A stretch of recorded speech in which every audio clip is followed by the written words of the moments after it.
I've not done a lot of these, but once you understand the concept, it's very easy for you to be able to understand this as well.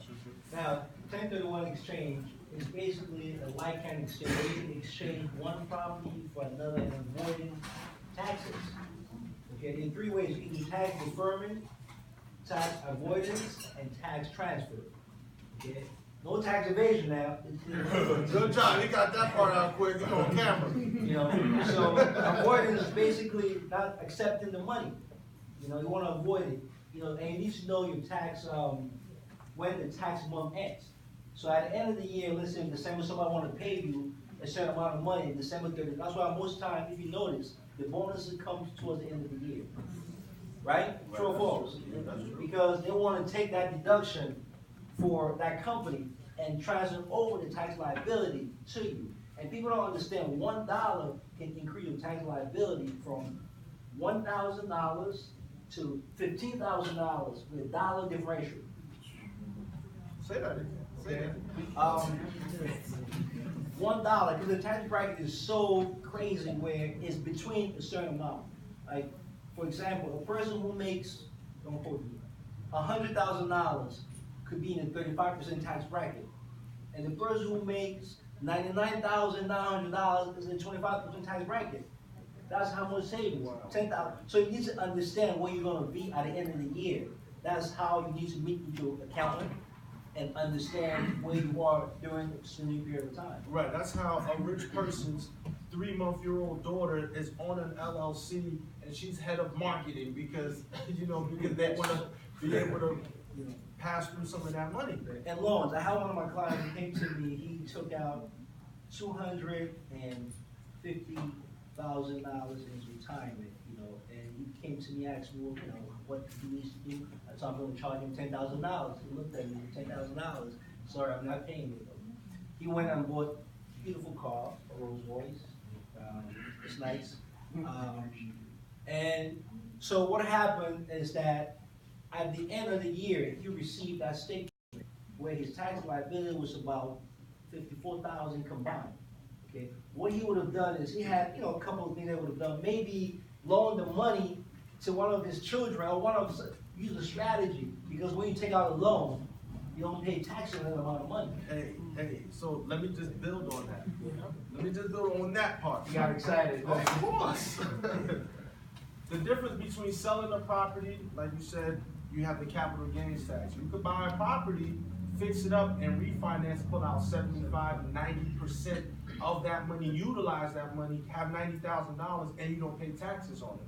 So if you're refinancing or you're doing a HELOC or whatever it is that you're doing, for the length of that loan, you don't pay any taxes on it. So if you buy 10 properties and you refinance all of them and pull out $90,000 per property, that's now $100,000 that you're not getting taxed on. Yeah.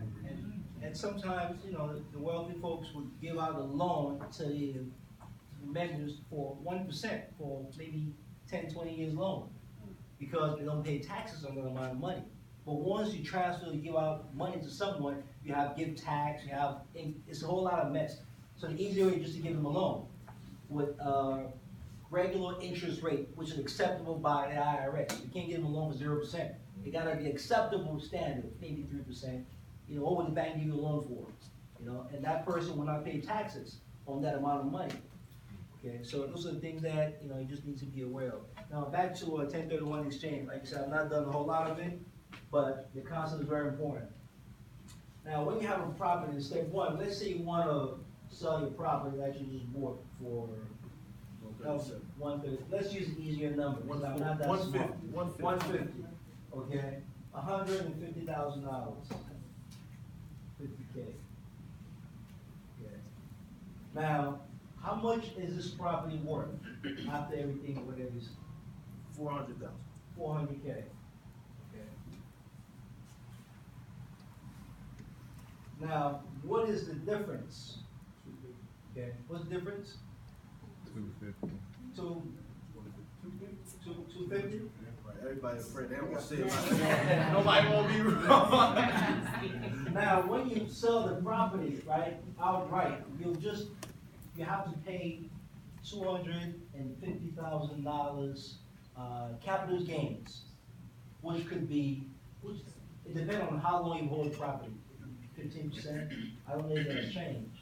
I think it's about 15% capital gains. I'm not sure. I'm not sure, it's about 15, last time it was 15% capital gain. So 15% of that, that's how much you have to pay to the IRS. And how do you avoid that? Now, you wanna sell the property, you have to identify a like-kind property that you can exchange it for.